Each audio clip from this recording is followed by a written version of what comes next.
पूरे मुजफ्फरनगर में इस वक्त अगर राजनीति का कोई केंद्र है तो वो है मीरापुर विधानसभा, जहां उपचुनाव होना है और जहां बहुजन समाज पार्टी और आज़ाद समाज पार्टी ने अपने प्रत्याशी विधानसभा प्रभारी के तौर पे पेश कर दिए हैं मीरापुर विधानसभा सीट पे।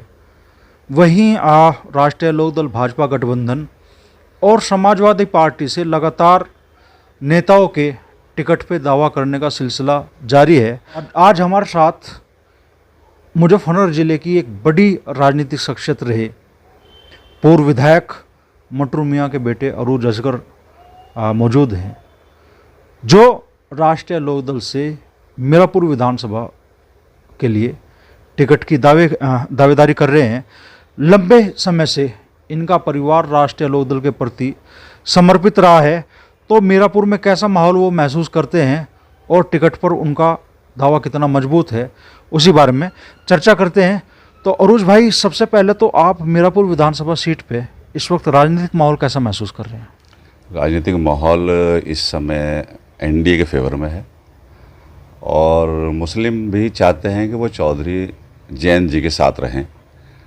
और अगर मुस्लिम को, किसी को भी, मैं ये नहीं कहता कि मैं ये दावा नहीं करता कि भाई साहब मेरा ही टिकट फाइनल है, जिसका भी टिकट होगा सब लोग उसको सपोर्ट करेंगे, सब लोग उसके साथ रहेंगे और मेरे ख्याल से 100% एनडीए ही जीतेगा।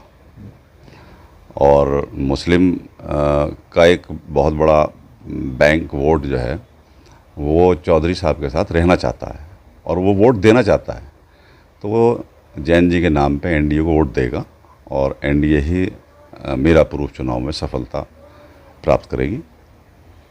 नहीं, मुस्लिम ने तो ठोक कर वोट दिया था 2022 के विधानसभा चुनाव में, लेकिन उसके बाद जैन चौधरी ने ही पाला बदल लिया। वो तब किसी और खेमे में थे, 2024 के लोकसभा चुनाव तक वो दूसरे खेमे में चले गए। तो मुस्लिम वोटरों में तो हम, अगर मीरापुर विधानसभा क्षेत्र की बात करें, हमारी भी बात हुई, तो एक निराशा तो है इस बात से कि भाई जैन चौधरी जिन्होंने जो गठबंधन बदला उसको लेके। नहीं, ये कौन कहता है कि भाई मुस्लिम वोट किसी से बंधा हुआ है? मुस्लिम वोट तो किसी से नहीं बंधा हुआ। मुस्लिम वोट तो चौधरी चरण सिंह जी के ज़माने से यहाँ एक समय ऐसा था कि लोकदल की 9 की 9 सीटें निकलती थी। ज़िला मुजफ्फरनगर में जब 9 सीट विधानसभा की थी चौधरी साहब के ज़माने में, जब तो समाजवादी का कहीं नाम भी नहीं था, तो वो सिर्फ एक गठबंधन था मुस्लिम और जाट का। तो उसमें और जातियाँ भी सब जुड़ी हुई थी, सभी को साथ लेके चलते थे चौधरी साहब, बड़े चौधरी साहब। और उनकी नीति ऐसी थी कि सभी बिरादरी के लोग उन्हें वोट देते थे और मुस्लिम किसी का बंधा हुआ नहीं है। मुस्लिम जैन जी, अब जो पिछली बार चुनाव हुआ था, तो आप ये क्यों समझ रहे हैं कि वो सारा वोट जो मुस्लिम वोट था वो सिर्फ समाजवादी की वजह से मिला था? ऐसा नहीं है, वो लोकदल की वजह से मिला था और फिर लोकदल की वजह से मिलेगा लोकदल को, एनडीए को। जहाँ जैन जी जिससे भी हाथ मिलाएंगे, जैसी भी राजनीति होगी, तो उसमें मुस्लिम वोट जैन जी के साथ रहेगा, बिल्कुल साथ रहेगा। और जो चुनाव होगा उसमें भारी तादाद में मुसलमान जो है वो एनडीए को वोट देगा, यानी कि लोकदल को वोट देगा। अभी आजमाइश तो होगी उसकी। 2024 के चुनाव में भी चंदन चौहान जी लड़े, तो आप लोगों की 30,000 से भी ज़्यादा वोट घट गई 2022 के मुकाबले। नहीं, वो थोड़ा सा समय हो सकता है कि कुछ लोगों पे थोड़ी बहुत नाराज़गी रही हो, लेकिन ऐसा नहीं है। आने वाले समय में मुस्लिम लोकदल से जुड़ना चाहता है और मुस्लिम लोकदल में रहना चाहता है। तो अगर भागीदारी मिलेगी तो डेफिनेटली मुसलमान एनडीए को, यानी कि यहाँ पे तो नल का चुनाव होगा और लोकदल लड़ेगी, तो बिल्कुल जीतेगा लोकदल का ही, यानी कि एनडीए का ही प्रत्याशी जीतेगा। मुस्लिम उसे भारी तादाद में वोट देगा। ये भरोसा आपको अब भी कायम है कि भाई भाजपा से गठबंधन के बावजूद भी मुस्लिम भरोसा करेगा आरएलडी पे और आरएलडी को वोट देगा? बिल्कुल वोट देगा, बिल्कुल 100% वोट देगा। और जैसे कि मान लीजिए मैं ही हूँ, तो मैं क्षेत्र का रहने वाला हूँ और लोगों की सेवा की है और बहुत समय हो गया, तो इसका भी बहुत फ़र्क पड़ता है कि भाई आदमी क्षेत्र का रहने वाला है, उस कम से कम अपना वोट तो अपने को दे पाएगा। अगर क्षेत्र का ये उसी कॉन्स्टिट्यूंसी का है तो मैं उसी कॉन्स्टिट्यूंसी का रहने वाला हूँ, मेरा गांव उसी कॉन्स्टिट्यूंसी में है। 9-10 हज़ार की हमारे यहाँ पर पोलिंग है हमारे गांव की।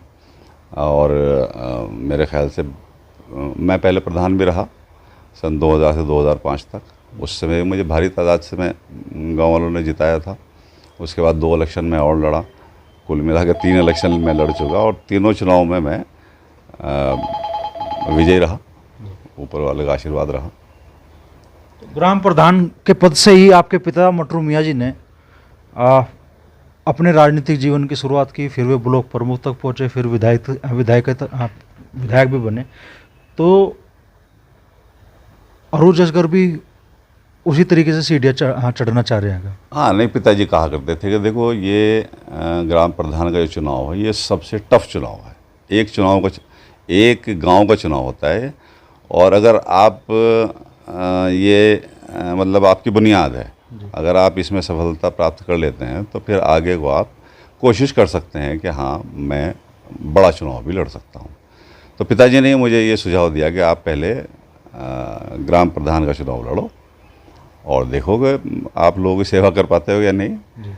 तो मैं ग्राम प्रधान का चुनाव लड़ा सन 2000 में और बहुत भारी 981 वोट से मैं पूरे ज़िले में सबसे ज़्यादा वोट से जीता। तो अब उसके बाद फिर मैंने सन 2002 में चौई साहब का गठबंधन भाजपा से ही था, तो उस समय मैंने नॉमिनेशन कर दिया था। लेकिन चौई साहब का फिर टेलीफोन आया पापा के पास के मटरू मियाँ ये तो भाजपा वाले भाई ये कह रहे हैं कि अगर मटरू मियाँ के परिवार से कोई लड़ रहा था अर्थात लोकदल ही लड़ रही है तो आप जो है वो नॉमिनेशन मत करो, पर्चा वापस ले लो। तो वो पर्चा वापस ले लिया था और जैसे चौई साहब का आदेश रहा फिर उसमें हम साथ रहे उनके। तो डेडिकेशन पर तो आपके परिवार के कोई सवाल नहीं उठा सकता राष्ट्रीय लोकदल में, लेकिन दावेदारी तो आपकी बिजनौर लोकसभा सीट पर भी थी, दावेदारी आपकी उससे पहले भी रही। अब तक तो मायूसी का ही सामना आपको करना पड़ा। नहीं, देखिए, तो राजनीति है, मैं तो इसे मायूसी नहीं मानता। समय से पहले और भाग्य से ज़्यादा किसी को नहीं मिलता।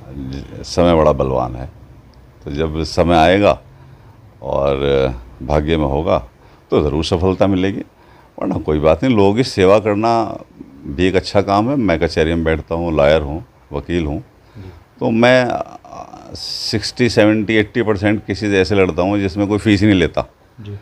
वो इस वजह से कि भाई लोगों से जुड़े रहते हैं और समाज की सेवा कर रहे हैं इस रूप में।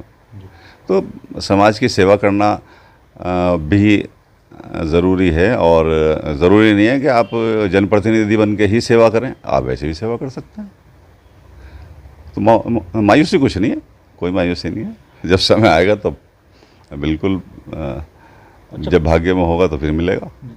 पार्टी में इस चुनाव के लिए नवाज आलम खान भी दावेदार हैं और एक इंटरव्यू उनके पिताजी पूर्व सांसद अमीर आलम खान साहब ने दिया, जिसमें दावा किया था कि राष्ट्रीय लोकदल से जयंत चौधरी ने उनको बोल दिया भाई, इशारा कर दिया कि चुनाव लड़ने का।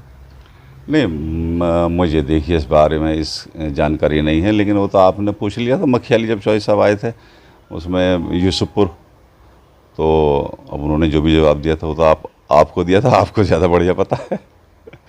और मेरा कहना तो ये है कि जिसको भी टिकट होगा हम उसके साथ रहेंगे। लोकदल जिसको भी टिकट देगा हम उसके साथ रहेंगे। हम भी टिकट मांग रहे हैं, लाइन में सबसे आगे खड़े हैं, क्योंकि मेरा ख्याल है 45 साल हो गए लोकदल में और लोकदल से कभी अलग नहीं हुए। मैं कभी जीवन में लोकदल से अलग नहीं हुआ, इतना लंबे समय हो गया। और बल्कि चौधरी साहब ने, जैन जी ने डॉक्टर राजकुमार सागवान जी को जो टिकट दिया है, इससे जो पुराने उनके कार्यकर्ता हैं उनमें एक नया जोश भर गया कि भाई नहीं, ये तो ऐसा भी हो सकता है कि अगर आप काम करते रहेंगे तो ऐसा नहीं है कि आप अगर काम कर रहे हैं तो आपको उसका श्रेय नहीं मिलेगा, कभी ना कभी ज़रूर मिलेगा। जैसे डॉक्टर राजकुमार सागवान जी को मिला, तो हम भी उसी तरह लग रहे हैं भाई, जब भी समय आएगा तो मिल जाएगा। अच्छा, अभी 2 पार्टियों ने आपके यहाँ, बसपा ने उतार दिया शाहनजर को और आज़ाद समाज पार्टी ने उतार दिया जाहिद हुसैन को। इसके अलावा समाजवादी पार्टी से पूर्व सांसद कादिर राणा जी के टिकट की भी चर्चा है, बहुत जोरों पे है।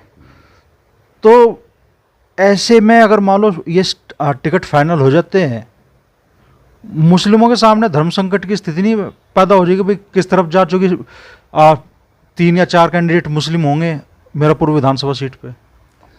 नहीं, देखिए थोड़ा बहुत फ़र्क उसका पड़ सकता है, लेकिन अगर लोकदल भी मुस्लिम को लड़ाएगा तो फिर 4 मुस्लिम हो जाएंगे, तो वो तो सभी के हिस्से में आएंगे जी।